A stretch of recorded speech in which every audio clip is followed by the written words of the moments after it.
Araw ngayon ng Friday. Aba, tinan mo nga naman, sweldo pala. Swelday! Swelday! Wow, Friday, Swelday! Ayos! Galing. Sa ulo ng ating ACS Balita, Philippine export sumipa sa all-time high dahil sa malakas na demand sa electronics. LTO, pinalawig ang bisa ng mga lisensya at rehistrong nag-expire simula nitong July 1, 2026.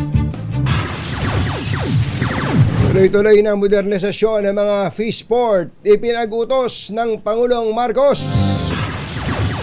Vice President Sara Duterte humirit sa ICC na ibalik na sa Pilipinas si dating Pangulong Digong dahil sa sakit sa balat.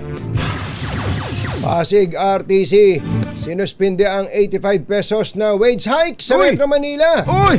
PUCP, umalma. Dole, nalungkot. At lalaking nagbebenta ng sex videos ng mga menor de edad, arestado sa Iloilo. Magandang umaga, Luzon, Visayas at Mindanao. Good morning, Philippines. Hello, world. Kami po ang inyong mga tagapagbalita. Ito po si Jerry Baha. Ito po naman si Anthony Taberna. At ito ang ACS Balita. ACS Good News. umalo po sa all-time high ang merchandise exports ng Pilipinas sa unang kalahati ng taon. Sa datos ng Philippine Statistics Authority o PSA, umabot po sa $46.7 billion ang exports ng bansa mula Enero hanggang Hunyo. Mas mataas ito ng 13% kaysa sa kaparehong panahon sa taon 2025.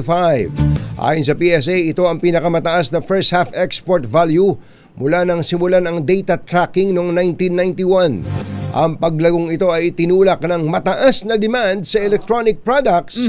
Yan yung mga chips, kumbatsero. Yung mga pyesa. Yan, Itinulak po ng mataas na demand sa electronic products na lumobo ng halos 21% at kumakatawan sa 56% ng total exports ng bansa. So yung pala ang export pala natin, kumbatsero, hindi major sa mga agricultural products, ano? Mas mataas Sa electronics talaga, electronics. Pa yan, itong dito dati sa, ewan ko kung dito pa rin sa FTI. Dati andyan ang mga gawaan ng mga semiconductor. Semiconductor, sa Laguna, kumbatsero, Ayan, may Technopark dyan. So marami tayo mga ganyan. Kaya yung meron akong kaklase yung valedictorian namin nung high school, kumbatsero. Si Carlo Christopher Clavo Sirineo, 4C yun. Tandaan ko pa tuloy. CCC. Matindi, ano? Oo, yun kumbatsero, pumasa sa mga university sa mga admission test, sa mga university dito sa Metro Manila. Alam mo kung saan nag-aral? Saan? Sa Meralco Foundation. Aba, tingnan mo nga Meralco naman. Foundation, at nag-aral ng 2 taon lang. Pagkatapos, 2 o 2 kalahating taon, naging software engineer na. Aba. Tapos, At siya na ngayon na may-ari ng Meralco. Siya na may-ari ng Meralco. Tingnan mo nga naman, Yan ang sinasabi ko sa iyo. Parang So kasosyo siya na ngayon ni Manong Jos Aldarriaga. Manong Jos Aldarriaga. Sa Meralco. Hindi. Pagkatapos niyang makagraduate doon, scholar matalino Ganon kami, magkakaklase kaming yung parang, grupo namin. para palang it comes with the group, ano? Yes, sabi nga tell me who your friends are and I'll tell you my friends. So ano nung sumunod? Siya ay agad na kinuha. Siya lang ngayon ay software engineer. Tapos kinuha na kagad siya kumbatsero ng yung Intel. Yung Intel na kumpanya. Yung sa atin sa Amerika. Intel, tapos yung Amcor Anam, nakikita mo ba yung Amcor Anam? Yan, mga ganyan. Basta mga may kinalaman sa ngayon, chips. nakikita ko sa Facebook, nakabase sa San Francisco, sa California. At pagka gusto mo umuwi dito sa atin. Mabuti naman at umuwi pa rin. Pag makikita ko, nasa Morocco, nasa kung saan-saan sa Europa. Puro ganun, kumbatsero. Dahil sa talagang ang mga Pilipino Marami tayong magagaling dito. Oo, Especially marami. sa production nitong electronic parts na to. So mga chips ang Mga ginagawa chips. niya. Kaya- Kaya sa bagay, tayo naman, mahilig din tayo ako sa din, yung chippy. chips. Chippy. Magandang umaga nga pala. Potato chips. Magandang umaga nga pala kay Kuya Lance Gokong Way Ay. ng Universal Rubina Corporation. Thank you po Thank sa you, pinapadala Kuya yung mga chichirya sa amin. Chichirya. Alas 6:08 ang ating oras. Masantos siya kabosan at sa kayo namin nagbangon kila. Pinalawag ng Land Transportation Office ang validity ng mga vehicle registration, driver's license at iba pang permits na nag-expire no itong July 1. Ayon sa LTO, bunso dito ng service o serye ng technical issues sa kanilang system. Ang naturang validity extension ay magiging epektibo until further notice. Dahil dito, walang sisingilin. Ano daw? Walang sisingilin Yo. ang LTO na late fees o penalties habang umiiral ang kautusan. Paliwanag ng LTO ang isyung technical na kanilang sa kanilang online portal ay dahil sa design, setup at vendor controlled access ng system at hindi sa kakulangan sa panig ng LTO. Magandang umaga kay LTO Chief Asik Asek. Marcos Parin. Lakanilaw. Lakanilaw. 6:09 ng umaga. May message sa atin lagi si Executive Director Martin Ontog, Attorney Martin Ontog. Nakikinig din daw siya. Bakit daw pura yung Marcos boss niya ang babatiin ka rin namin. Executive, ikaw nagiging matampuhin ka na Matampuhin. Attorney Martin Ontog eh. 6:09 ng umaga. Diyos maray na aga sa Indoga boss, mga Bicolano, mata na kamo, gising na. Ipinag-utos ni Pangulong Bongbong Marcos sa Department of Agriculture ang tuloy-tuloy na rehabilitasyon at modernisasyon ng mga fish port sa bansa. Ginawa ng Pangulo ang direktiba kasunod ng kanyang pag-inspeksyon sa bagong upgrade na Sual Fish Port Complex sa Pangasinan. Ayon sa Malacanang, ang naturang pasilidad ay meron ng bagong fish processing at cold storage facilities, multipurpose pier, commercial building at mas maayos na daan. Wow. Ganda. Aha. Meron na kayang pantagal ng tinik ng bangus dyan? Ayan, Mano-mano. oo. Mano-mano. Mano-mano pala yun? Kala ko may Makina na. May makina May na. makina na. Ako nasubukan kong mag-debone ng bangus dyan sa Pangasinan. May Meron akong pinicture technique ba dati. yan? May technique ba yan? Meron. Kung ba't yan, bibilib ka dyan sa mga Pwede ba yan na isa lang ang hahawakan mo, isang tinik lang ang hawakan mo, pag hinugot mo, May ganon. sama na lahat? May ganon. Magaling sila sa ganyan, kumbachero. Hindi lang sa isang bangus yun. Alam mo, sa isang isda, may kukunin ka, tanggal na lahat. Meron pa rin matitirang pakonti-konti. Pero, na pwede mo nang kainin at hindi ka na matitinik. ayun, ganon. Oo. Dati kasi talagang ang bangus napakasarap. Pero Talaga? dati iniiwasan ko yan. Yan ang pinakaayaw kong isda. Bakit? Dahil nga sa dami ng tinik. Isa yan sa isda sa may pinakamaraming tinik. Oo, Yan, talaga. bangus. Totoo. Pero Lalo mula sa nang- buntot, sa bandang Oo, buntot. ayun, kapag kumakain ako dati ng bangus, doon lang ako sa tiyan. Sa tiyan. Tiyan lang hanggang Wow, ulo. senyorito. Mga senyorito lang. Pag nawala na yung part na yon, ako, tatabigin ko na yan. Grabe. Walang kwenta yan. Walang kwenta yung kahit gaano ka sarap yung sinigang na bangus mo na may siling berde pang lulutang-lutang. Biyernes pa naman, no? Tapos Biyernes, oo. sinigang sa bayabas. Sinigang sa Wala, bayabas. naman, Nako. Pero ngayon mula nang mauso ang boneless bangus. Yung boneless. debone, wag yung boneless. At baka sabihin nila ipinanganak yung bangus na walang tinik. Isa kang walang buto. Wala kang buto. Wala kang tinik. Ayun, napakasarap ng kainin ng bangus ngayon. Talaga. Hindi lang sinigang, pati paksiw. Yung paksiw na bangus. Naku, sarap. Ano. Mamaya ka. Parang naalalasahan ko yung konting asim ngayon eh, no? Nagdagan mo luya. Yan, no? Engineer Tony Nanggel, 6:12 ng umaga. Ikaw na. Good morning. Magandang umaga kay Governor Monmon Guico. Ayun, kasama siya ng Pangulo doon sa Pangasinan. Alas 6:12. Engineer Tony Nanggel, 6:12 ng umaga. Maayong buntag kaninyong tanan mga Bisaya, mata na mabudiha. Gising na ba kayo? Humirit si Vice President Sara Duterte sa International Criminal Court na palayain na ang kanyang amang si dating Pangulong Rodrigo Duterte.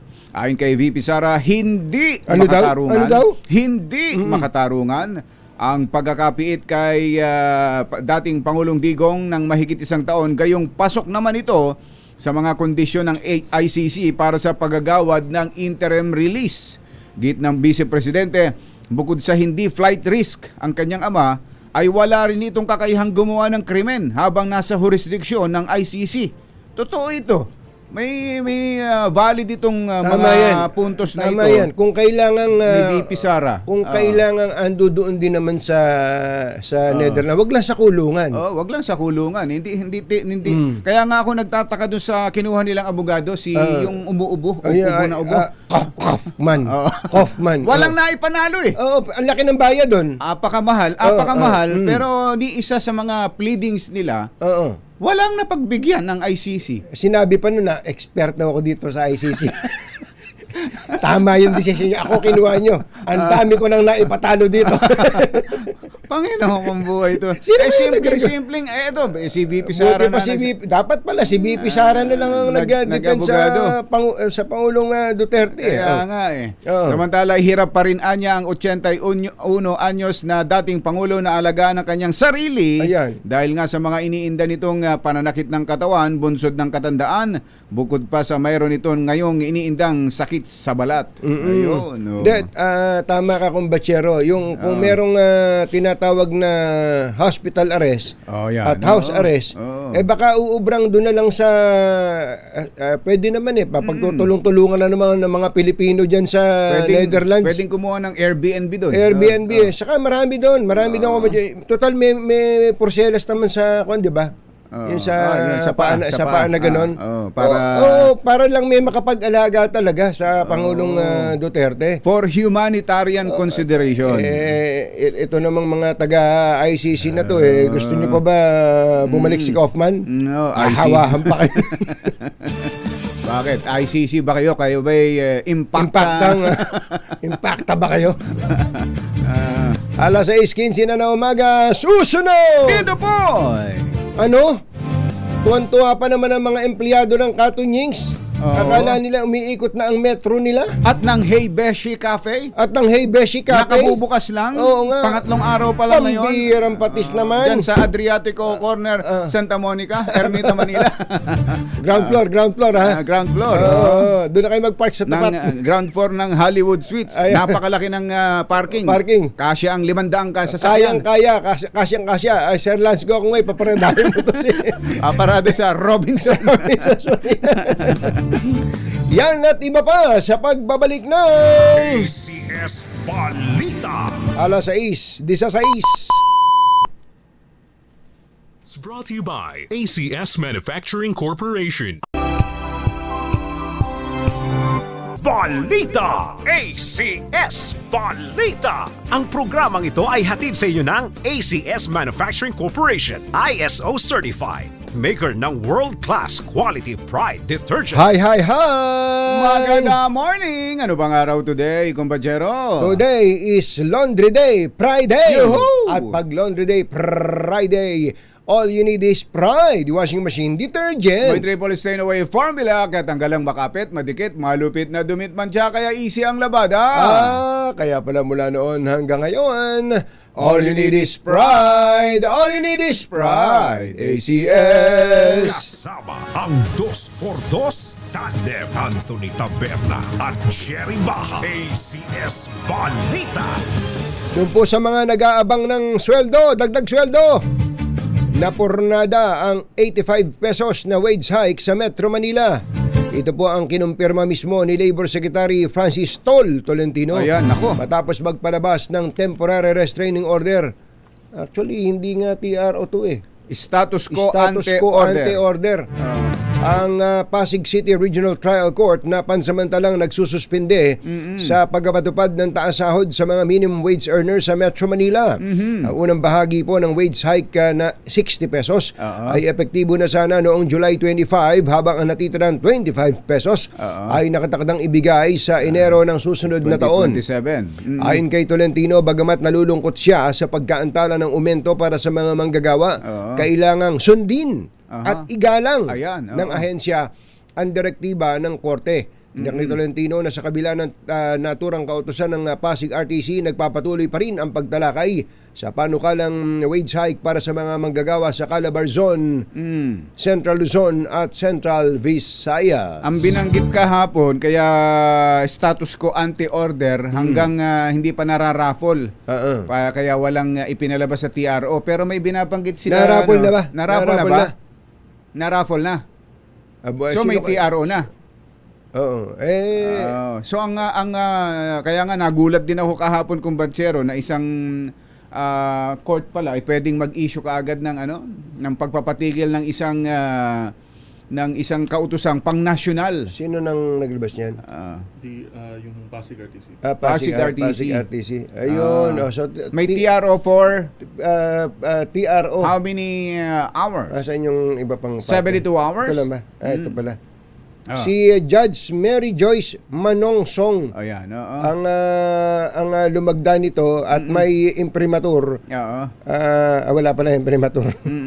Ayun. So ito naman ay ang TRO naman kumbachero ay may buhay yan eh. May buhay yan, may lifetime yan, may life span.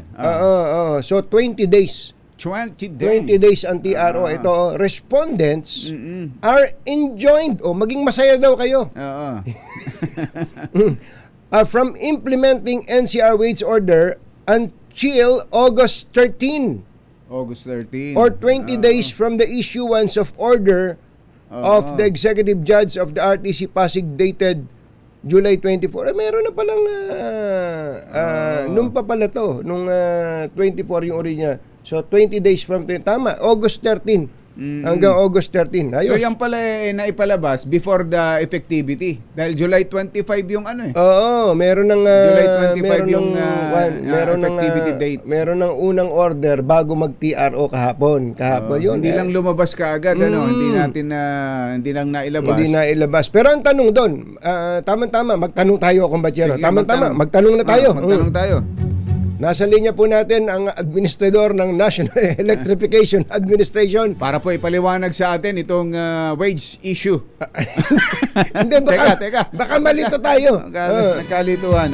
Si Administrator Antonio... Sa kuryente ito, kuryente. Ayan. Si Administrator Antonio Almeda, si Admin Nani Almeda ng Ayan. NEA. Admin, Magandang morning! Si Katunying po at saka si Ka Jerry. Kumusta po? Good morning, Anthony. Good morning, Jerry. Yes, sir. Pwede bang total naman kahit hindi nyo jurisdiction, kapag ka po ba naglabas ng order ang isang husgado, regional trial court, pero ang tinitro niya isang order na pang buong Metro Manila, ang effectivity po ba nung TRO na yon ay pang buong Metro Manila o pang Pasig lang? Hindi ko sakto. Alam mo naman, hanggang pang-kuryente lang ako. Sa kuryente na tayo. Baka makakuryente pa tayo ng balita. Then nagitla kasi tayo dito paano mapipigilan ng RTC ang isang pambuong rehiyon na kautusan ng executive department. Ako nga akala ko kahapon ang pinatitigil lang yung pagpapasweldo, dagdag sweldo nung kumpanyang na yon, yung R2 Builders pala yung nag-file. Nag-file. Anyway, pasensya na kayo at pati kayo nadamay pa doon sa usapan na yon. Okay, puntahan agad natin ang NEA po, kayo ang namamahala, nangangasiwa sa mga electric cooperative sa buong Pilipinas. Gaano karami po ba ang electric cooperative sa buong Pilipinas na nasa ilalim po ng umbrella ninyo? 121 yan, Anthony. 121. 121. Dahil pala, Sakop po ba dyan yung hindi electric cooperative, pero halimbawa yung Kabanatuan Power Corporation, ganon? Lahat ng private DU, private distribution utility, labas na sa mandato ko yun, Anthony. Kung lang, kooperatiba lang. lang. Oo. Pero Kooperatiba lang ako. kooperatiba. Okay, ang kooperatiba po, ito'y parang Meralco, no? Sila distribution utilities din, ganon. Yes, pwede mo ihalin tulad sa Meralco, Meralco. but electric cooperatives are non-stock, non-profit corporations. No? Oo. So, iba ang rate setting ng private DU, iba ang rate setting ng mga electric cooperatives. Yun hong private DU, sino hong, kanino sila directly reporting? Sa ERC na yan. ERC. Private Ayun. Oo. Sa pagkakaalam nyo, ilan naman yung 121 ang electric cooperative Nationwide. Yung private ho, ilan? Kung alam sa nyo? ngayon, Jerry, wala akong information about that. No? But lahat naman kami under ERC pagdating sa rate. Pagdating sa rates. Pagdating sa rate. Oo. Kahapon ho, kausap namin ng taga Department of Energy, Oo. binanggit na ang tataas daw ho ng System systems loss loss charge. ng mga distribution utility sa mga probinsya, mga cooperative, tsaka siguro may 19% pa nga na Oo, sinabi. ganun kataas. Totoo ho ba 'yon, Totoo yan, Administrator? Actually, Jerry, totoo yan. Kasi, alam mo, ang mga electric cooperatives ay matatanda na infrastruktura nila no? Very limited ang budget nila for upgrading, kaya tinutulungan sila ng NEA. No? Pero sa dami nila, siyempre, availability ng pondo ang pinag-uusapan natin. Sino pong nagre-regulate at nagsasabi sa kanila na Masyado nang mataas yan, yung 19%. No? Wala ho bang ganon?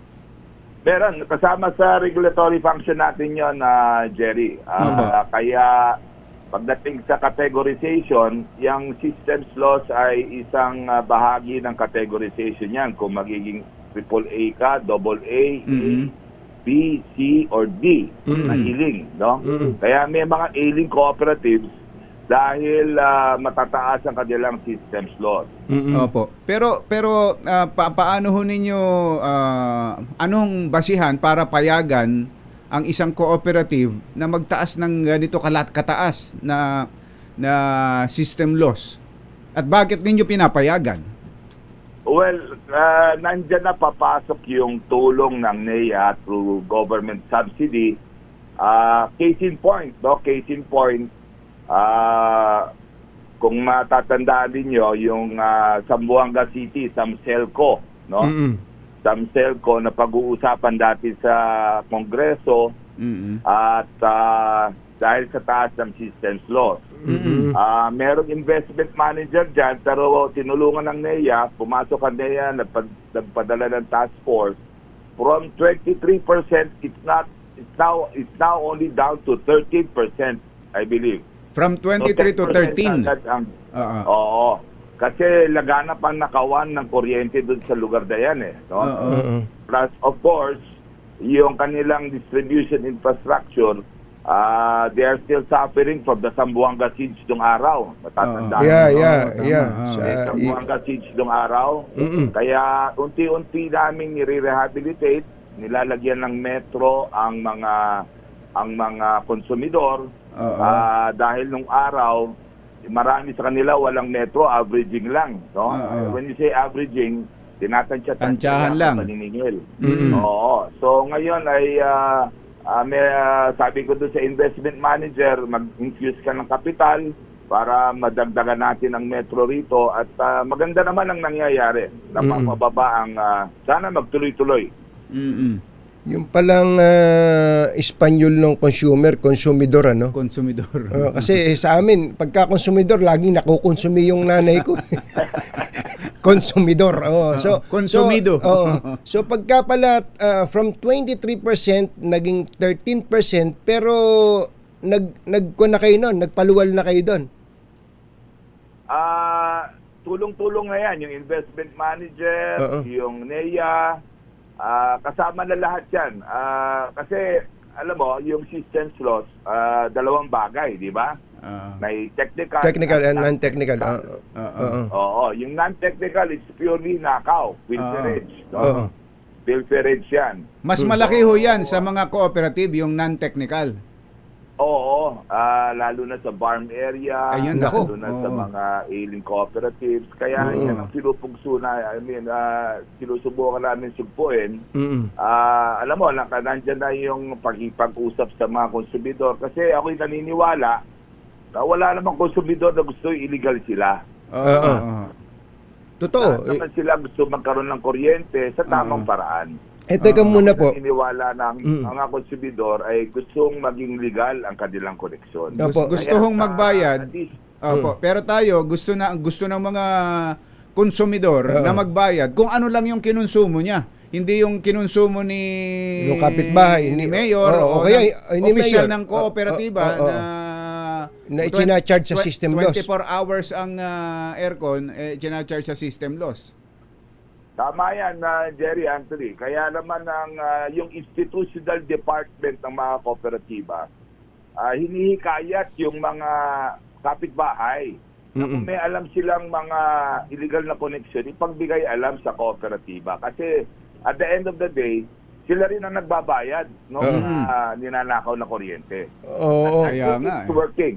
I think it's working. Opo. Pero sa BARM, malala pala sa nako, BARM. paano mo i-report yun? May, Baka may basuka, may basuka yung ano. May AK-47 yung halimbawa Parang maniningil yung kolektor ng ng kooperatiba. May utang ho kayo ng 3 buwan tapos puputulan na ho kayo. Puputulan po. Saka may For disconnection na po may kayo. nakita po kami mga jumper, yung illegal connection Subukan mo. Ayan. Hindi naman fairness dun sa mga kapatid natin sa farm area. Kaya ng sinabi ko, gusto na rin nila maging legal. Opo. I think may transformation na. Unti-unti lang, may transformation na. At pinagtsatsagaan natin, hindi tayo nawawala ng pag-asa na balang araw, may ayos ang operations ng kooperatiba. Opo, but Administrator, do you confirm na meron pong mga local officials, hindi sa BARM, hindi lang po sa BARM, ultimo dito sa Luzon. Region 3. Gusto ko na sanang pangalanan Kaya lang sa Region 3 kooperatiba ang sumasagot nung katakot-takot na kuryenteng kinukonsumo nung mayor at congressman. Meron ba kayong mga ganong klase ng report na pag may mga local officials na sobrang abusado ay walang binabayarang kuryente at ang sumasagot pumapasa nun ay yung kooperatiba at dinidistribute tuloy ang system loss charge dun sa mga konsumidor? Well, I have to admit, meron talagang ganon. At madalas, Anthony, ako na nakikipag-usap dun sa mga politikong ganyan. At ina-explain ko naman sa kanila na masyadong pabigat sa electric cooperative yan. At may mga electric cooperative naman na hihikayat yung mga politiko magbayad. So sinasabihan nyo pala silang pabigat na kayo. Pabigat na kayo. Mahiya naman kayo. Sana sinabihan nyo Mahiya naman kayo. Hindi, admin, nakakahiya yun. Ang kakapal ng mukha nitong mga tinamaan ng magaling na mga politiko na to, isip-isipin mo ang pumapasa nun yung mga ordinaryong mga... Kaya nga. Kaya lang po, hindi makakibo yung mga official ng electric cooperative kasi alam naman natin ng totoo, admin, marami sa mga nakaupo dyan, mga suportado din o kaya naupo. Dahil sa politiko. Dahil din sa politiko. Siguro, yun tapatan na lang po yun. Ang hirap din ng sitwasyon nyo, no? Well, kasama sa trabaho natin yan. Nakukuha naman sa magandang usapan yan, pakiusapan. At marami na kaming nasingil na mga hindi nagbabayad na politiko. Ano naman, siguro nauunahan lang ng takot yung management Pero pag napaliwanagan naman, nagbabayad naman. Nagbabayad naman. Pero wala ba kayong plano na ipademanda yung mga iyan? Kasi pag nanakaw po yun eh. Well, actually, wala naman tayong magagawa. Kung merong outstanding at di binabayaran, puputulan natin ng kuryente. Opo. Eto ho, Administrator, sabi nyo kanina, lahat naman ngayon gusto naman talagang maging legal sa koneksyon sa kuryente. At itong magandang paraan na ito, itong sinabi ng Pangulo na dapat wala ng systems loss na binabayaran. Ito magandang Sobrang ganda niyang...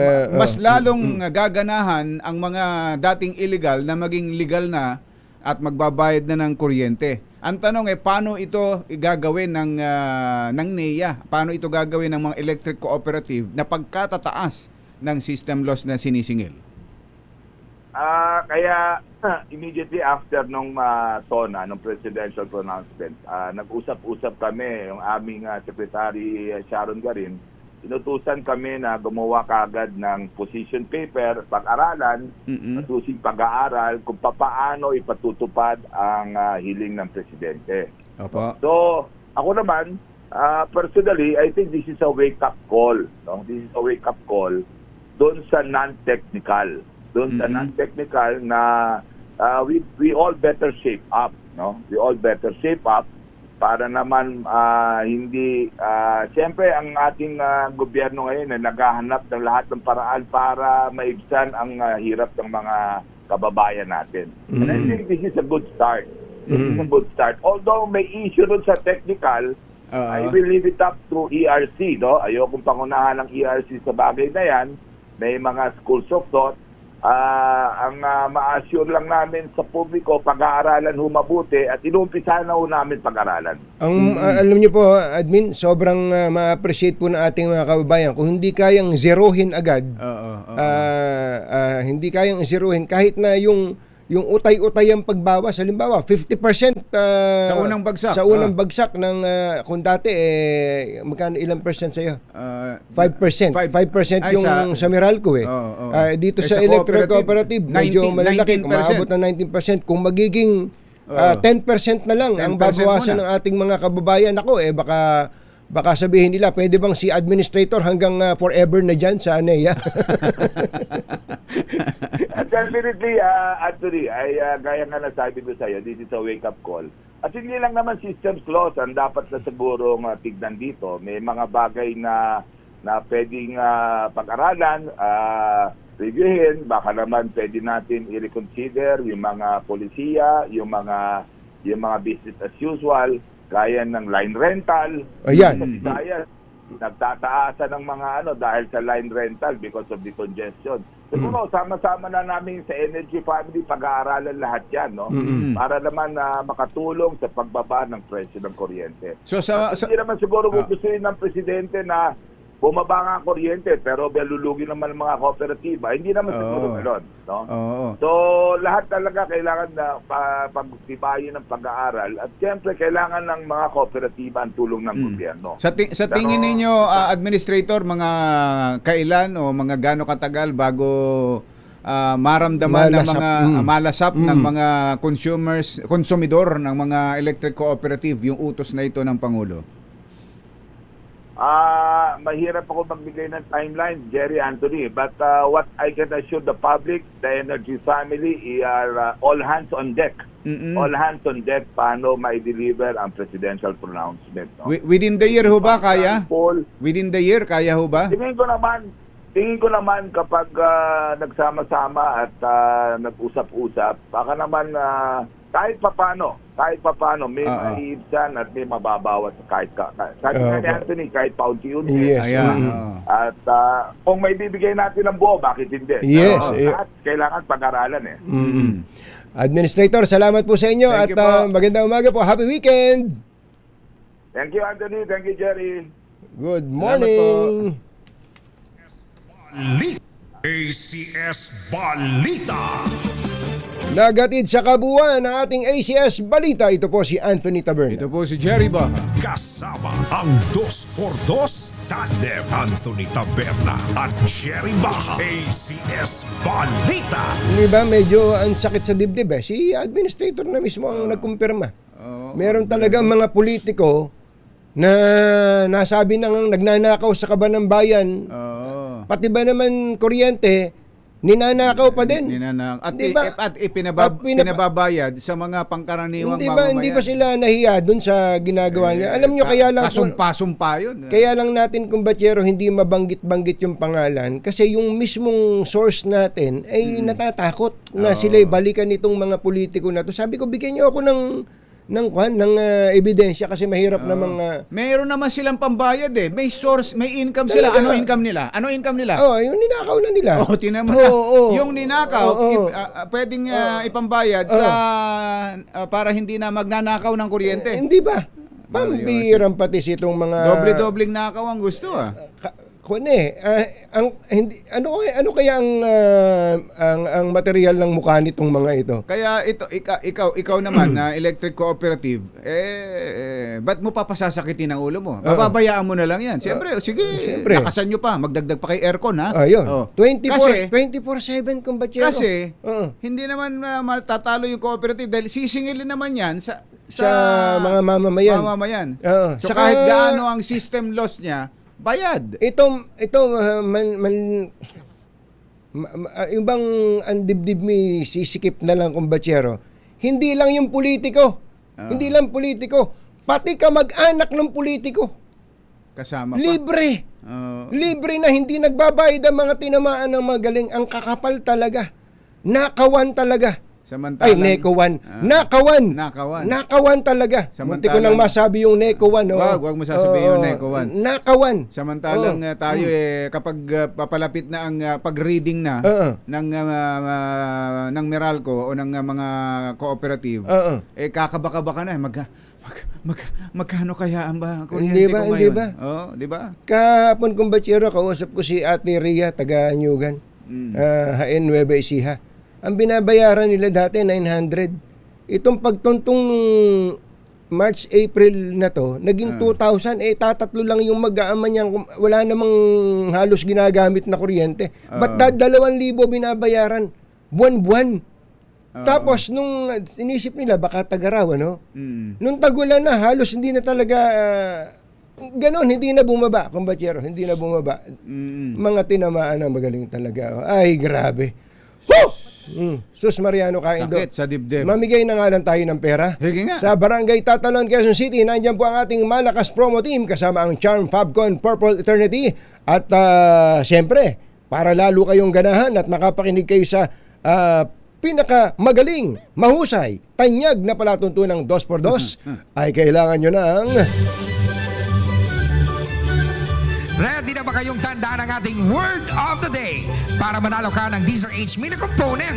Eto na! Ayan, ang ating word of the day ay ceasefire. Kapag nasagot yun, may chance kayong manalo ng medium component. Umihirit daw po ng ceasefire si Senator... totoo? Sabi daw po ni Senator Lacson, he rejects the ceasefire in Taguig probe. Tinatanggi naman po ni Senator Cayetano na siya humihingi ng ceasefire. Nako, ano ba yan? Oras po natin. Mukhang wala talagang ceasefire. Wala talaga. Oras po natin, Achi, ahya, Mr. Jalamtang, Lakyam, Shap, Gohun, 6:45 ng umaga. Balitang makatotohanan, balitang maaasahan. ACS Balita. Ang programang ito ay hatid sa inyo ng ACS Manufacturing Corporation, ISO certified, maker ng world-class quality Pride detergent. This time check is brought to you by Si Jerry at si Anthony, narito na, 2x2, hahataw ng todo, urado ka, 2x2, ang katotohanan, dala nila, 2x2, walang sinasamba pali, maniwala ka, 2x2, hataw ng husto, tol, umasa ka, 2x2,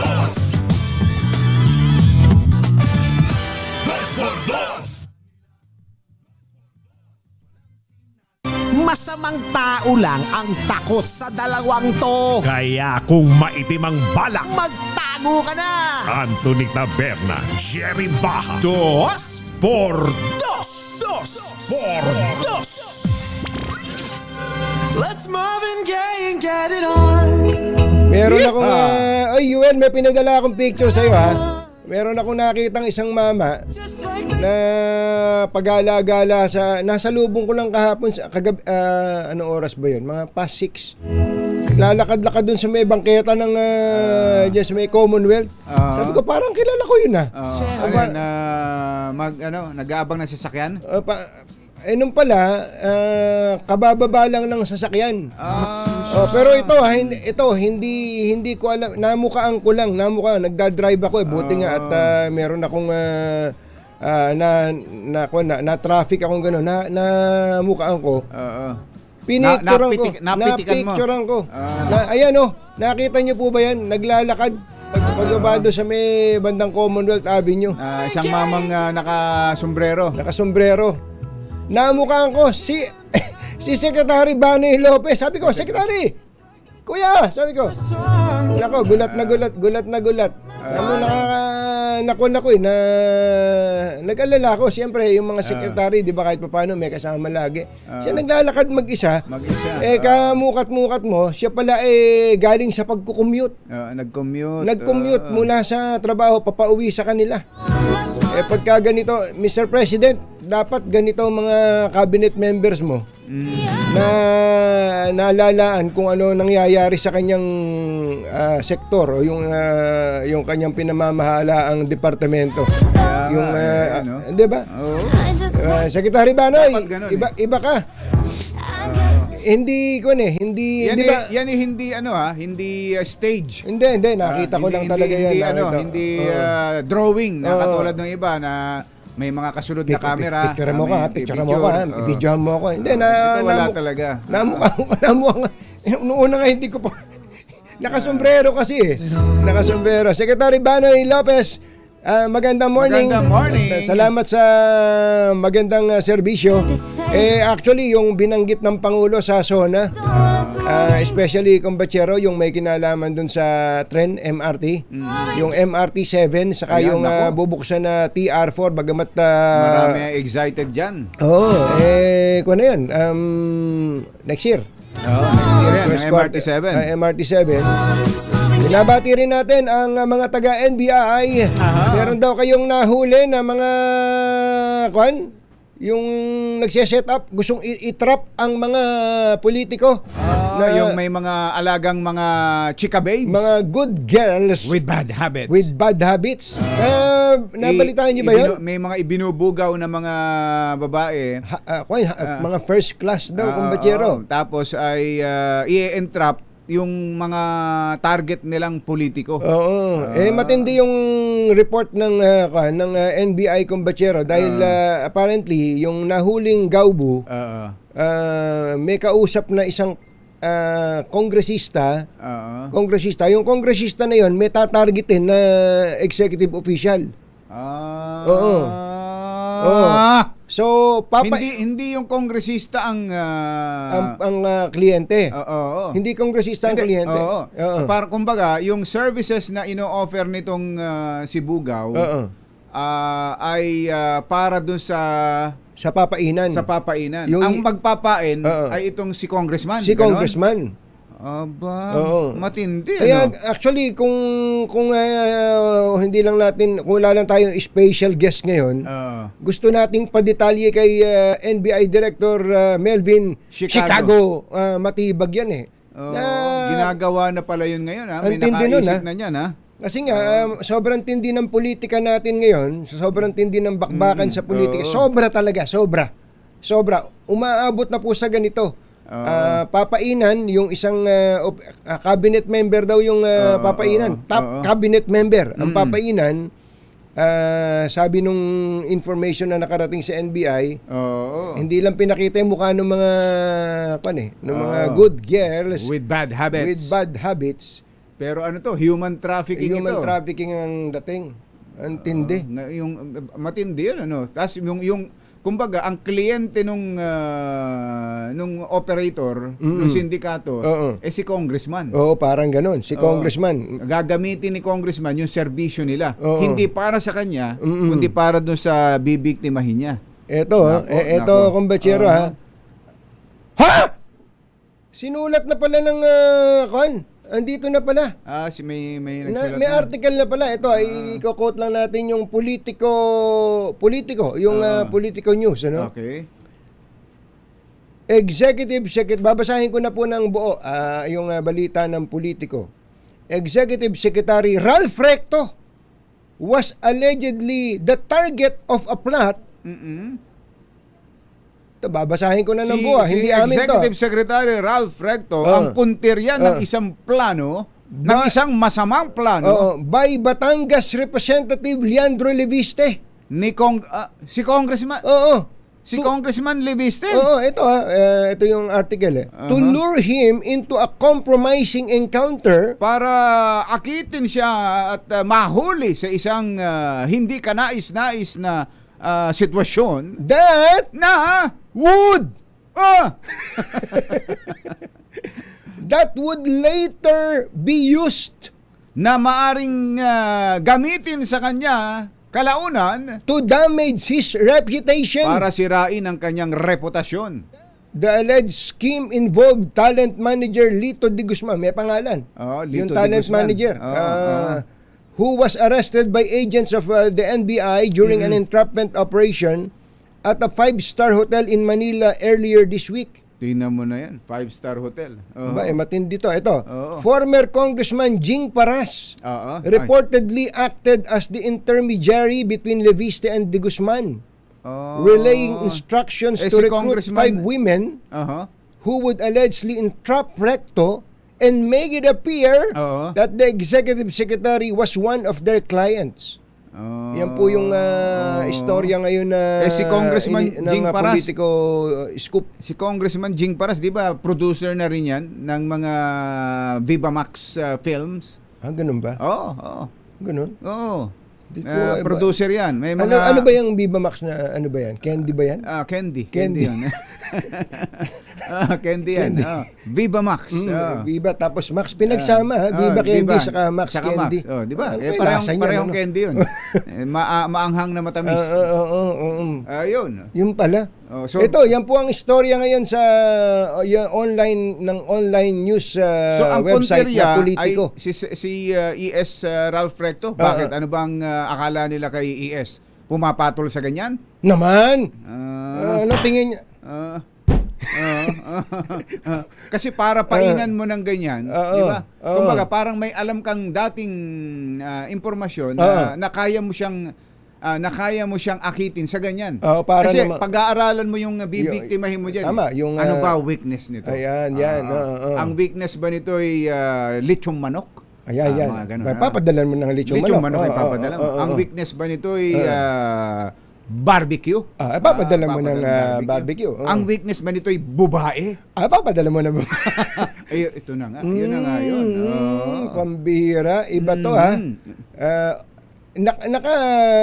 Kung umaabot na tayo sa ganito, medyo magandang pag-usapan. Magandang pag-usapan, kumbachero, yung kwentuhan, pero hindi magandang sa panlasa. Tsaka para sa isang batang-batang si Congressman Leandro Leviste, para makapag-isip ng ganyang mga plot, parang hindi ang hirap paniwalaan. Hindi ka maniniwala. Baka naman, ulitin natin, ito po yung isang online news article na isinulat ng Politico News. Ayan. Yung Politico News ay related sa Bilyonaryo News Channel at Abante. News. Ayan. Para lang meron kayong context. Pero yung istorya ay kinonfirm na yan ni NBI Director Matibag. Yung pagkakahuli. Yung pagkakahuli. Pero yung underlying story, yan ang dapat natin linawin pa. Yun ang liliwanagin natin.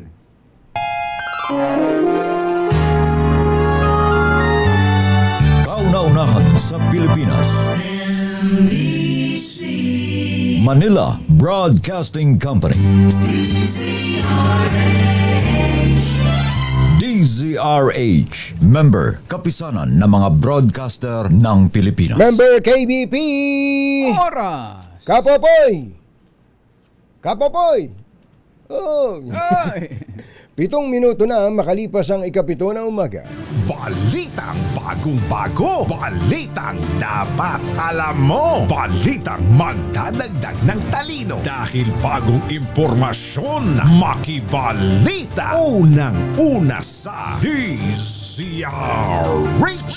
Pangunahing balita. Kasama ang 2x2 tandem nina Anthony Taberna at Jerry Baha. Mainit. Sa ulo ng ating mga pangunahing balita, Bank at Tax Records ni VP Sara Duterte natanggap na ng Senate Impeachment Court. COA Auditor susunod na testigo sa impeachment trial ni VP Sara. Banat ni VP Sara laban kay PBBM, tinawag ng Malacanang na nonsense. Tigil Bangayan, tinabla ni Senator Ping Lacson. Cayetano, todo tanggi namang siya'y humihirit ng ceasefire. Utang ng Pilipinas sumipa sa higit 19 trilyon pesos noong Hunyo. At opisyal ng pamahalaan planong painan ng babae ng isang politiko. Kasabwat na talent manager o bugaw, arestado. Magandang umaga Luzon, Visayas at Mindanao. Good morning Philippines. Hello world. Kami po ang inyong mga tagapagbalita. Ito po si Jerry Baha. Ito po naman si Anthony Taberna. At ito ang... Bago lang tayo magbalita, mamigay muna tayo ng pera.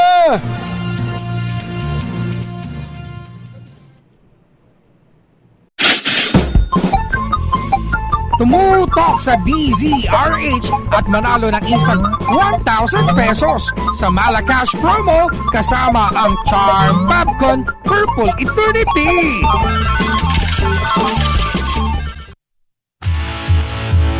May nanalo na!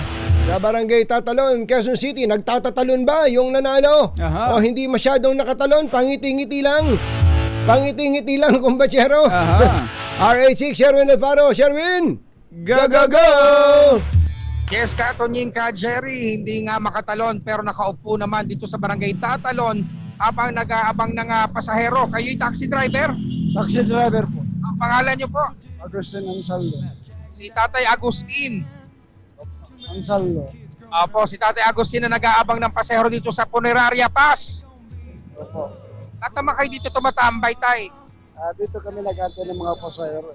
At talagang dito ang tambayan nyo. At habang kayo nakatambay, nakikinig kayo ng radyo. Siyempre naman. At sino paborito nyong announcer tuwing umaga sa DZRH? Sa malupit kong idol, Anthony Taberna at Jerry Ba ng 2x2. Yo! Malupit! Malupit. Wow! Dahil dyan, meron kayong 1,000 pieces. Salamat po. Hulog ng langit. Yun! Yun. Ingat po, tatay. Maraming salamat po. At syempre, tatay, meron ka rin tatanggapin na Charm Popcorn Purple Eternity, bango ng 1,000 bulaklak. Nasa Charm Popcorn Purple Eternity kapag ginamit sa anlawing mga damit.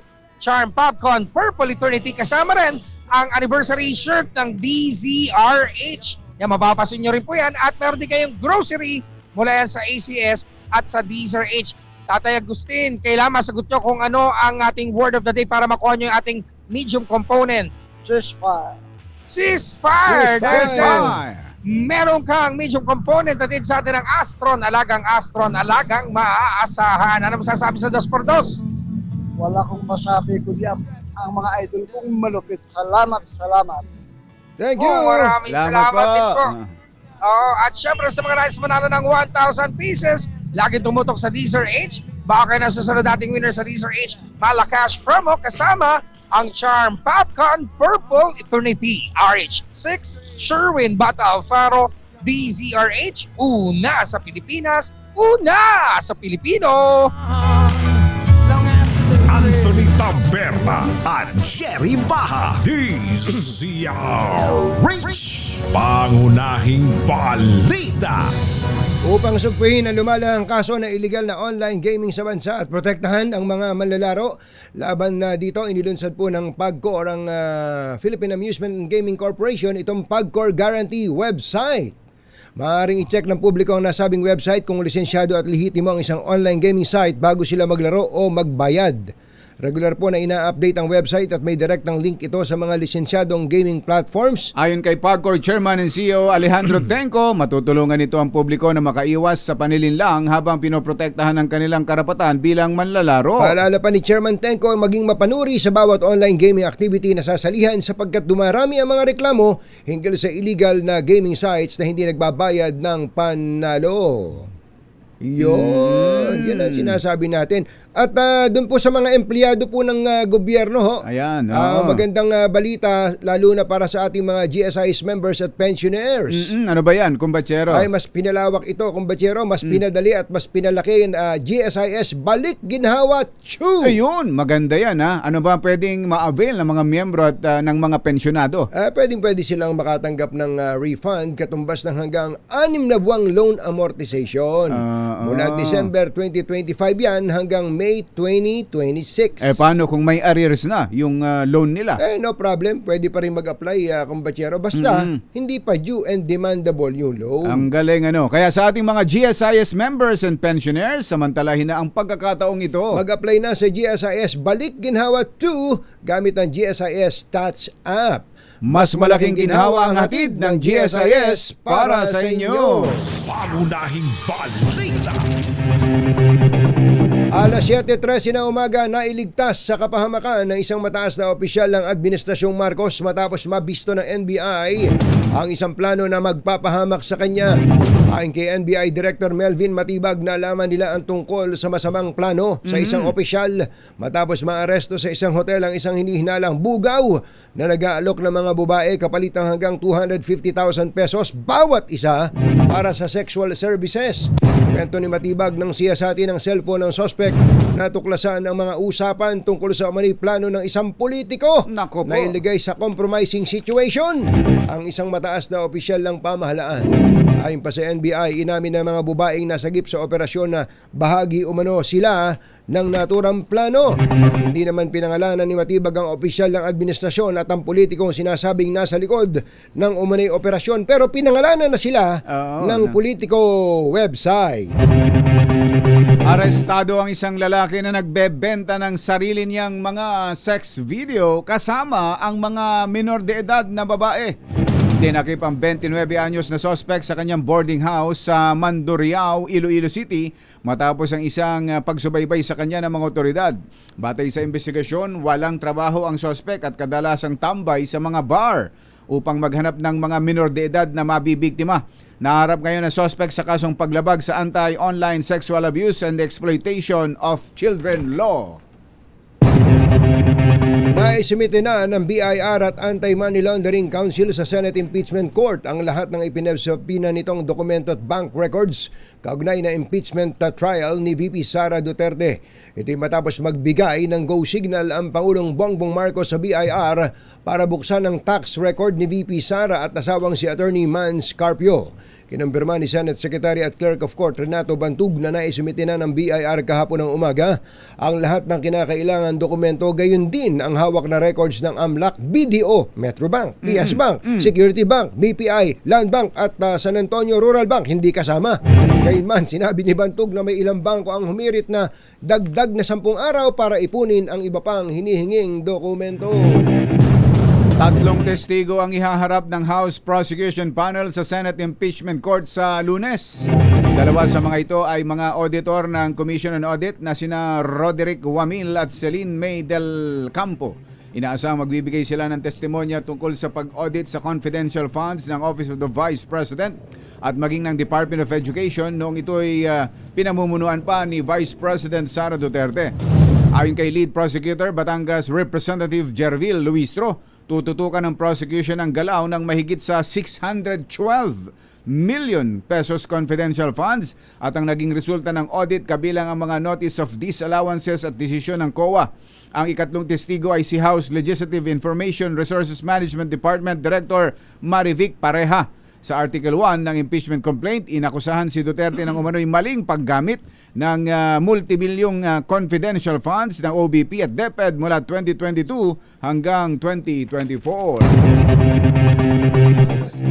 Alas 7:16 ng umaga, Engineer RB Victorino ng Bataan, maganda morning.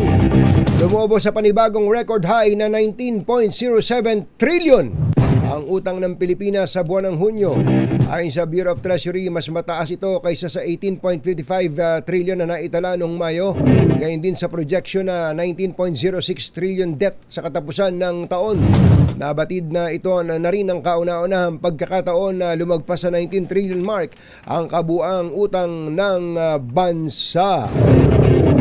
Tinabla ni Senator Ping Lacson ang hirit sa kanyang ceasefire kaugnay ng mga pasabog niya hinggil sa Ghost Project sa Taguig. Bagaman hindi direktang pinangalanan, kinwestiyon ni Lacson kung anong uri ng tao ang magdedeklara ng gyera na toy gun lamang ang dala, laway ang bala at kapag kinumpronta ng bomba ay hihiling ng ceasefire.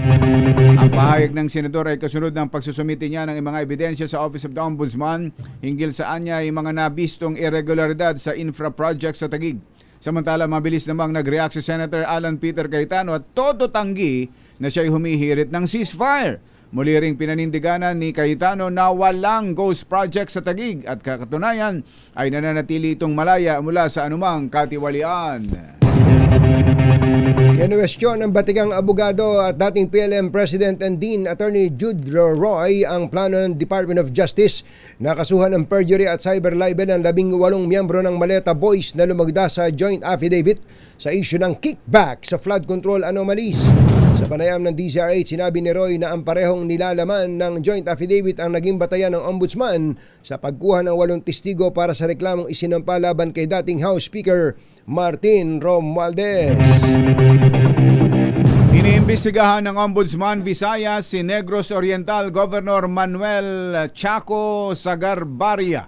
Ito'y dahil sa kasong kriminal at administratibo na may kaugnayan sa pagtatalaga sa kanyang common law partner umano sa mataas na posisyon ng provincial government.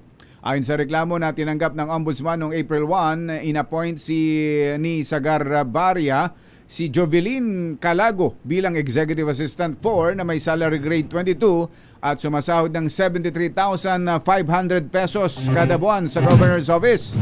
Dahil ang naturang opisyal ay live-in partner umano ng gobernador, malinaw na nagkaroon ng nepotism sa kanyang appointment na ipinagbabawal sa ilalim ng batas. Nalabag din ang RA 6713 o Code of Conduct and Ethical Standards for Public Officials and Employees, grave misconduct, conduct prejudicial to the best interest of the service.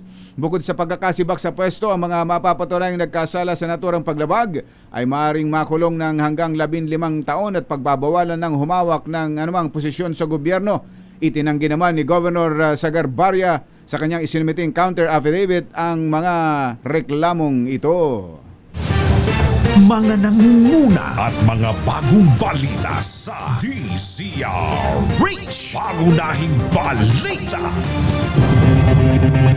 Susunod!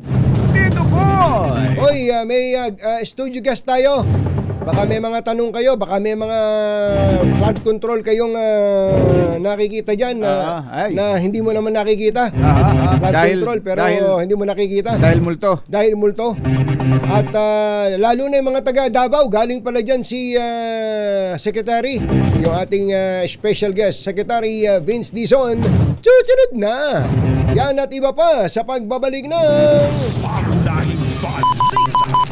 Achi ahya, Mr. Jalom Tang, Chitiam Di Chap Hun, 7:20 na ng umaga. This time check is brought to you. Nasa 2x2 sa DZRH.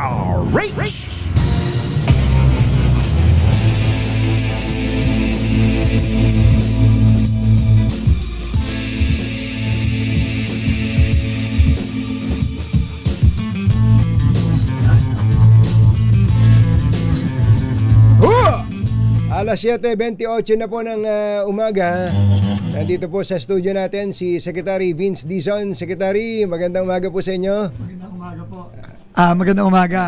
Katunying, Ka Jerry, magandang umaga Long po. time no see. Long time no see at ako'y napadpad ng dito kasi pupunta po ako ng Top Avenue tsaka Remedios Circle Magate. Ano meron? Yung pagbabaha doon. Bahain lugar yan. At kaya checking ko lang kung ano yung pwede nating mga gawin ng mabilisan. Para kahit Mukhang yung paano buong maalisan. mukhang yung buong Adriatico nadadalas ako dyan itong mga nakakaraang araw. Mula doon sa kanto ng Santa Monica, Adriatico, hanggang dyan sa Remedios, ang bilis bumaha. Oo, kaya nga kung tingnan. Kasi kung maalala nyo, yung ginawa nating intervention sa may Top Avenue malapit sa Calao, sa may Santa Isabel. Yes. Alam mo, nung inayos natin yung drainage, dinredge natin yung outfall, yung estero doon, umayos eh.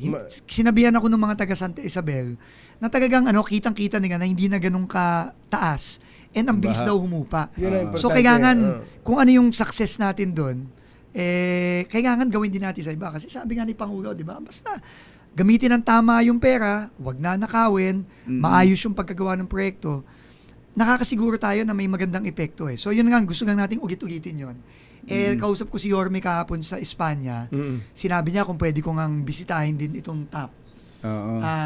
Alma mater ko pa man din yan. Baka nagagalit na sa akin. Mga Tagalasan.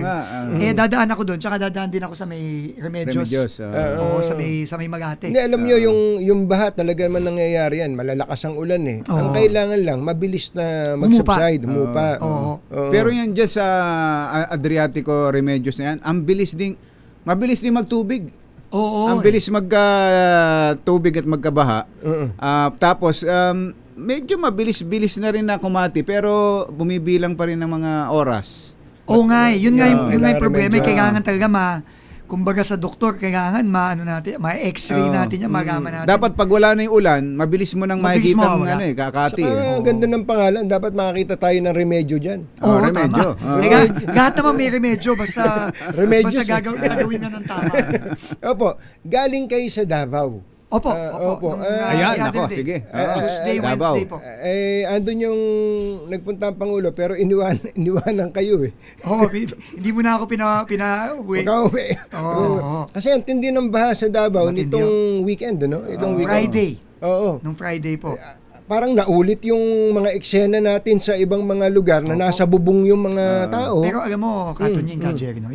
Kasi nagpunta ako dun sa Barangay Bangkal sa south yan ng Davao, along the Talomo River. Kinuwento sa akin ng mga residente doon. Unang-una, nung binaha sila ng gabi ng Biyernes, walang ulan sa Davao City. Doon sa kanila, hindi umuulan. Kaya lahat talaga sila nagulat. Yung ang ulan nanggaling sa bundok. Sa bundok. Sa Mount Apo. Yun ang mahirap Tapos rumagasa yung tubig. Mga alas 9, alas 10 ng gabi nangyari. Buti na lang kamo, talagang awa ng Diyos, walang casualty. Yes. Pero grabe yung hirap nila. Pero ito pa yung isang nakwento sa akin ng mga kababayan natin doon na talagang nakakalungkot, nakakaawa, nakakagalit. Nung 2019 pa lang, nangyari na yan. Parehong event. Ganun din. Flash flood. Pero ang nakakalungkot, ito, nandun ang... Ayan po, narinig mismo ng mga kasama natin sa media doon. Nasabi nila, simula noong 2019 na nangyari na yan, wala silang nakitang ginawa doon sa kanilang area. Walang flood. Pwede po bang marinig natin to? May audio yata yan eh. Pwede po yun. Pakisuyo naman, Yuel, kung may audio to. May audio ba? Kasi ang maganda po marinig siguro natin yung mga kababayan mismo natin. Yung mga talagang na-apektuhan kasi grabe talaga yung... Pero di ba mahigit 50 billion pondo sa flood control yan? No? Yun po ang report na ganun nga. So, ano naman po yan eh. Yan po ay tinitignan na ng ombudsman na sumitin na natin yung mga dokumentong din yan. Pero para sa akin, ang kailangan makita ngayon ng mga kababayan natin dyan, yung agaran at mabilisang aksyon. Yung hindi na naman tayo maghihintay na 7 taon na naman, wala namang mangyayari. Secretary, parinig lang natin itong pinuntahan nyo na to. Utang ina, 7 taon yung hindi ginawa to, Diyos ko. 2019 pa to. Ito. Tapos wala nang ginawa dito. O, yun ang problema. Putang ina talaga. Kitang-kita mo, mataas doon, dito mababa. Ba't hindi pa pinantayan nga ito? Anak ng puta talaga. Tinago nila yung pera. Kasi kung may dugtong na yung direct yan, hindi magkakaganito eh. Totoo yan, kung di ninakaw yung pera, dapat wagang ganito eh. So yung mga taong nandoon talagang sasama ang Oh, loob. alam nyo, ito Alam niya yung solusyon eh. Putol yung dike. Alam Eh. niya. Oo eh. Alam mo, ikikwento ko lang, no? Yung residente na kausap kong yan. Alam mo, talagang madudurog ang puso mo, Katunying ka, Jerry. Alam mo kung anong ginagawa niya habang nagsasabi siya sa akin, nagsusumbong siya sa akin? Yung mga uniforme ng anak niya, hinuhukay niya. Kasi nga, magkasa yung nabaon tubig, na. nabaon sa putik, iniisa-isa niya yung uniforme, yung mga damit ng mga anak niya. Kaya, can you imagine mangyari sa yun? Kaya nga pinagalitan ko yung DE doon. Sabi ko, bakit wala kayong ginawa dito? Kasi yung DE, kahit na bago siya, di ba, ang punto ko lang, dapat naman, nangyari na yan noong 2019, dapat inaksyonan nyo na kagad yan. Alam nyo na eh.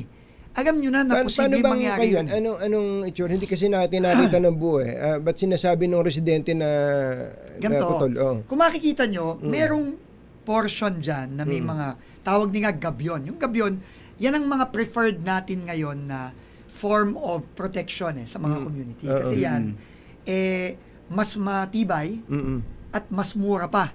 Yung mga gabyon, ginagamit yan. Nung mga olden times pa pa ng mga Romano. Ano na ginagamit na yan. Matibay talaga yan. Mga bato yan na pinagdidikit-dikit. Pero, imbes na simento na yung tubig dinadaanan. Kaya madaling masira yung simento eh. Kasi hinahampas ng tubig. Walang ina-absorb niya lahat ng force ng tubig. Yung gabyon kasi, yan. Makikita nyo dyan. Yung tubig dumadaan dyan. Yes. Permeable ang tawag nila. Ibig sabihin, mas madaling daanan, hindi madaling masira. Yes. Kamukha sa Cebu, yung mga nasira ng tino, na mga simento, pinagita natin, gabyon na ang ginawa natin. So, ang problema, may mga gabyon dun sa dulo na siguro almost 2 meters ang taas. Pero yung dike na simento, mas mababa. So, ang sabi ko dyan, ba't hindi tinuloy? Diba, simple lang yun, hindi naman mahirap gawin. Ano po sabi nung mga taga-DP doon? Ba't hindi daw Hindi daw nila alam. Bakit ganon? Oo. Wala hong pondong... Sabi nila, wala daw ganong project. Sabi ko, sa dami-daming binuhos dyan, baka hindi man nga abuti ng 100 milyon yung yung buong yun eh. Pero may sinasabi po ang sumagot sa inyo, si Congressman Paulo Duterte. Ang sabi niya, kayo may kasalanan niya sa DPWH eh. Di ba nakita niyo may statement niya? Well, tama naman yun. DPWH naman may kasalanan. Pero, sino ba ang naglagay ng mga pondo doon? Di ba? So, kung ang problema kasi sa atin, Katunying ka, Jerry, ito kaya nagagalit ang mga kababayan natin eh. Pagka may problema, ang unang ginagawa ng iba, turo dito, turo doon. Magsisisihan tayo. Turuan, magsisisihan. Para sa akin, imbes na yun ang gawin, ba't di na lang tayo magtulungan, di ba? Local government, national government, kongresista, mayor, kung sino man. Pero teka Konsehal, muna, barangay captain. linawin nga natin, yung matagal nang naririnig na 52 billion pesos na flood control projects na ibinuhos dyan sa Davao. Confirm ba yun? Na-check niyo yun ba ang yun? report, no? Yun ang report. At yun ang nasa datos, ano? Pero yan po pinapasa naman po natin yan lahat sa mga law enforcement agencies. Pero dito sa sitwasyon dito ngayon sa Talomo, ang kailangan gawin ng DPWH dito ay yun ang ginagawa natin.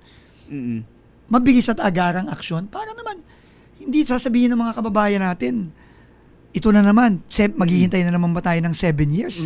Uulit na naman ba to? Pero ang sabi nyo, ang sagot sa inyo ng mga DPWH doon, district engineer, walang ganung project. Walang ganun. Walang program. Walang programa para i-address since 2019. Ito na lang, dredging.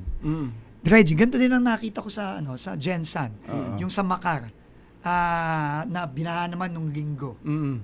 Alam mo, kung titignan mo yung ilog, tsaka yung tulay, kung ako'y tumayo dun sa ilog, aabot ko yung tulay.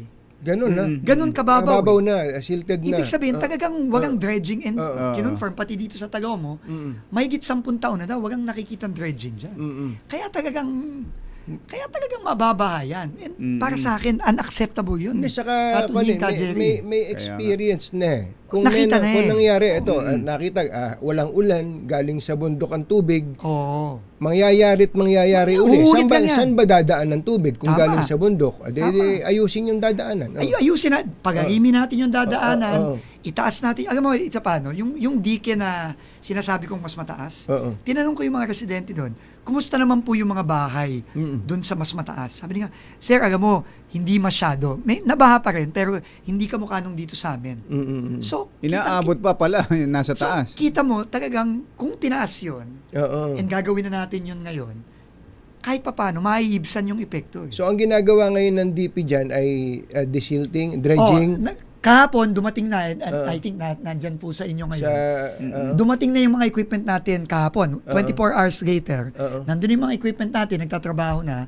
Tapos, by next week, magsisimula na yung pag-aangat nung dike. Para Okay. Mga gano'ng katagal gagawin Hindi ko yan? pa masasabi, pero tingin ko hindi matagal yun. Baka ilang buwan lang yun. Hindi, Tapos pero yun. alam nyo, Sekretary, hindi nyo naman kayang puntahan lahat eh. Oo, tama. Hindi nyo kayang puntahan, hindi kayang Tama. puntahan lahat ng Pangulo. Siguro, maging proactive na rin ng Tama po yan. DPWH at alam naman ng mga congressman yan kung saan-saan yung Alam nyo, yung mga Katunying, problematic area. ito nga yung sinasabi ko no. Kasi alam mo, minsan may mga kung sino-sino diyang mga batikos na bakit daw ako na ikot ng ikot, inspection ng inspection. Alam mo, ang problema kasi natin, itong kultura sa DPWH na dekada na yan.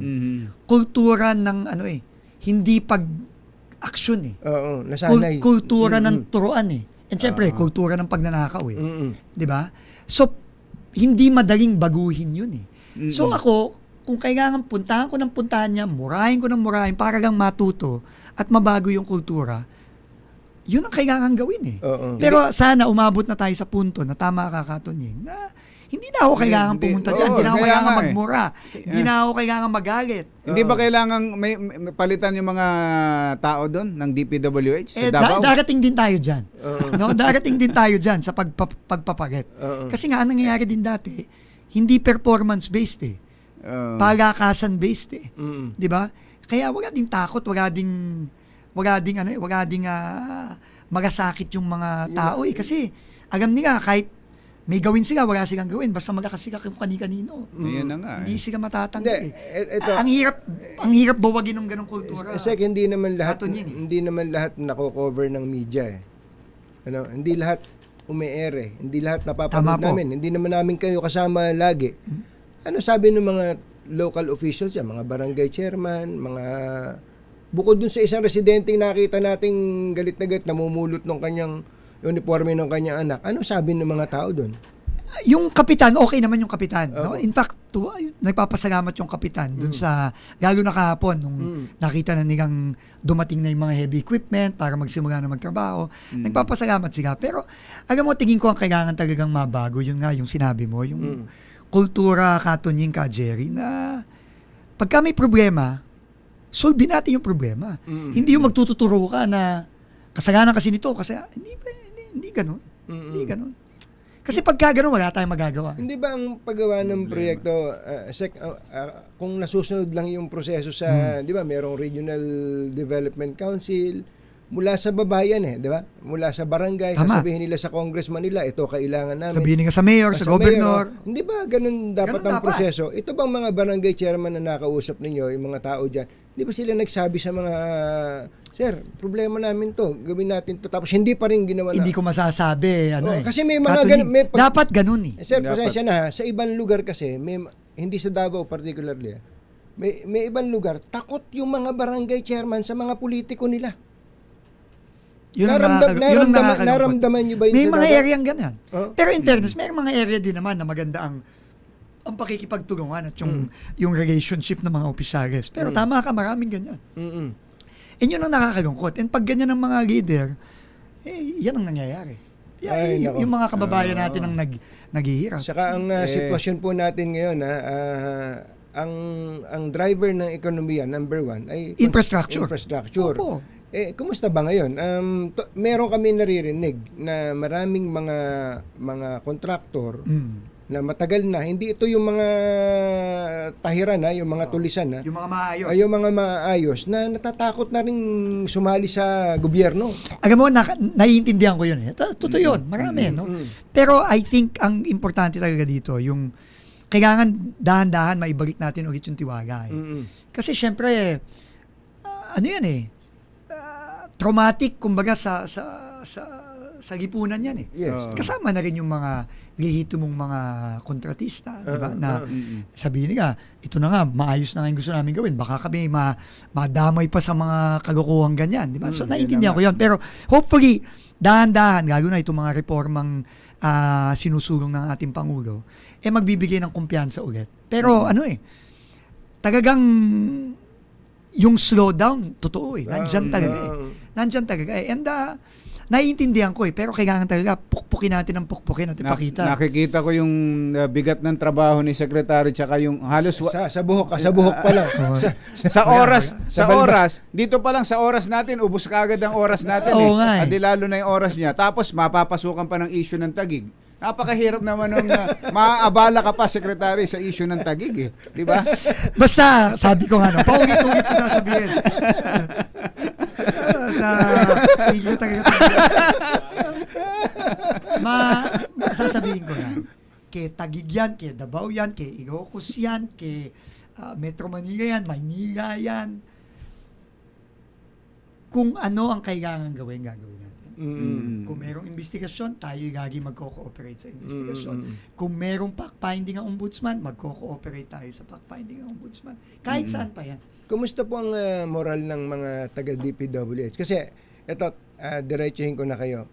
May mga taga-DPWH sa baba na naihintakutan na rin pag nag-aaway yung mga politiko.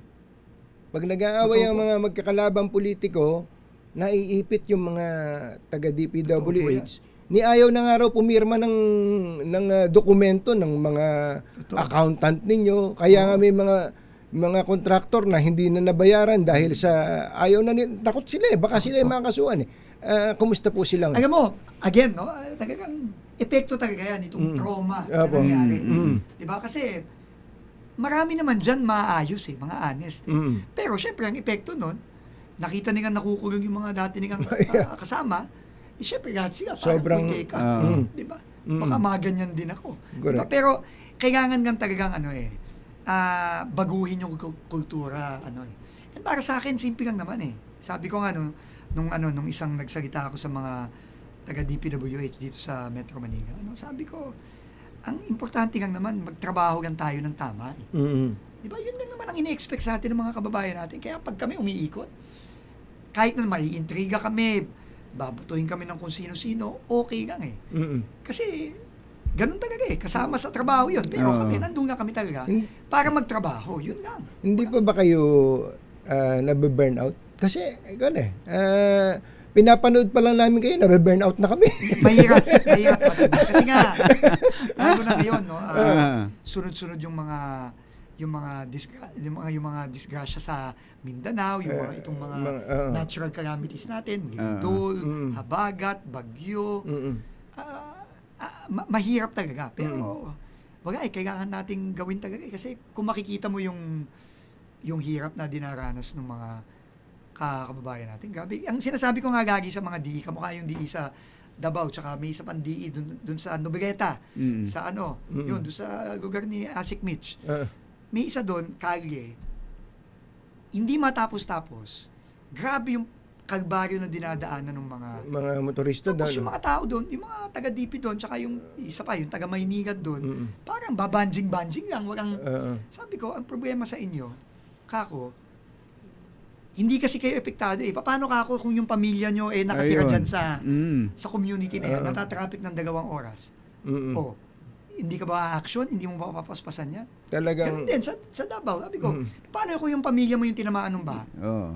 Na kultura, mindset ang kailangan. Pero, mahirap baguhin yun, pero wala may- tayong choice. Mahirap. Hindi ka ba nagsisisi na tinanggap-tanggap mo yan? Yung trabaho na Medyo.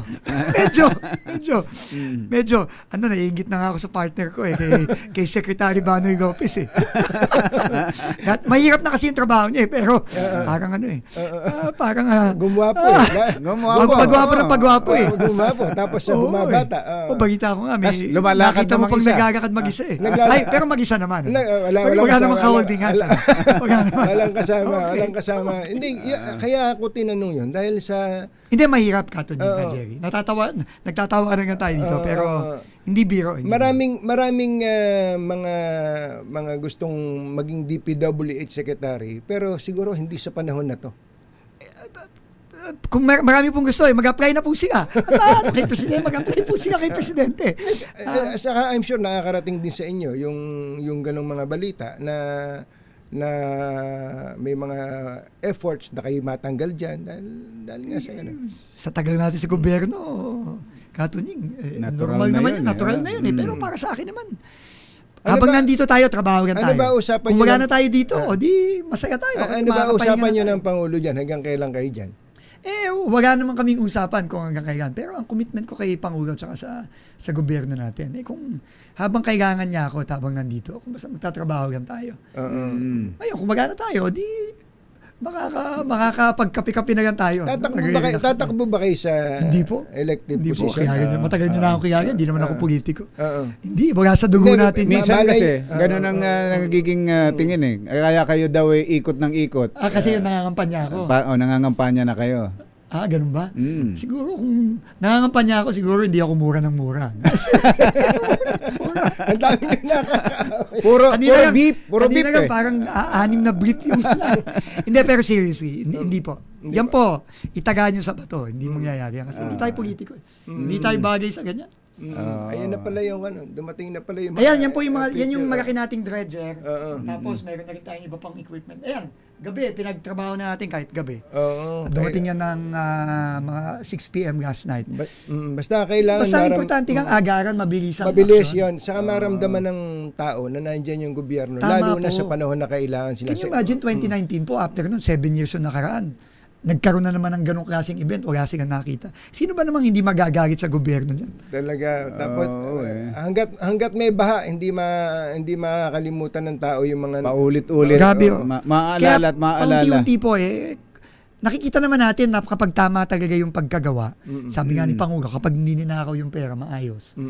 Makikita mo may epekto So, kailangan lang, gawin lang natin yun. Paulit-ulit. And hopefully, kapag wala na si PBBM at after 2 years, at wala na rin ako dito sa DPWH, sana yung kultura magbago na. Kasi, our people don't deserve this. They deserve, sabi nga ni Presidente, we have to, ang pinaka-importante trabaho natin ngayon, lalo na kaming 2 taon na lang dito kasama ni Pangulo. We have to give the Philippines they deserve. And they don't deserve itong mga nangyari nitong nakaraan. Secretary, salamat po sa inyo. Thank you, Salamat Secretary. po. Ay, yung inihahabol ni Congressman Di Butuan ng Tibuli, South Cotabato. Opo, yung tulay. Laconon Bridge. 2024 pa raw tapos ito kung Bachero. Hindi Wala daw approach. Walang approach. So, ayusin po natin yan. Pakisabi po kay Dibu. yan po yung magandang example, di ba, na nakikipagtulungan. Di ba? Pag may kailangan ayusin, ipaabot lang, ayusin po natin yan. Kasi at the end of the day, para sa mga kababayan natin yan. Saka meron kayong mga, naalala nyo yung pinuntahan yung tulay dun sa Ilocos? Na nasira, tapos sandali, may gumagawa. Yung kaliwet po, yung kaliwet bridge na gumiba, natapos po natin kagad yun. Ang bilis nun. Kaya naman, Kaya naman. Katunying ka, Jerry Andun pa si Rambo. Oo nga. Tapos nandun pa yung din sa Cagayan, yung Kabagan, yung nasira.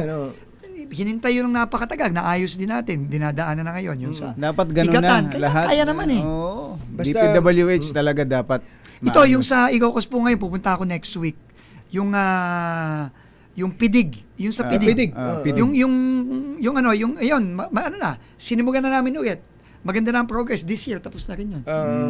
Ayan na, thank you. hindi Salamat nangangampanya. Hindi ulit Hindi, natin. hindi. Hindi nangangampanya si Secretary Babalikan natin Vince. itong interview na to, Oo, tagahan nyo sa bato yan. Ayan, itaga niyo sa bato. Tagahan nyo sa bato yan. Hindi ka tatakbong presidente, Naku, Vice President, Naku, Diyos ko. Senador. Diyos ko. Senador, gagawin. Gagawin ko doon. Hindi naman ako mahilig magsasalita ka. Trabaho na lang tayo. Thank you po. Ay, RJ Panaligan, ha? Matindi, Rambo. Pagbutihan mo.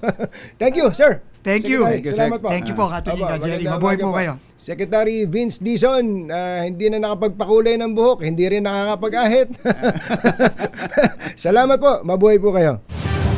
Mga nangunguna at mga bagong balita sa DZRH. Pangunahing balita.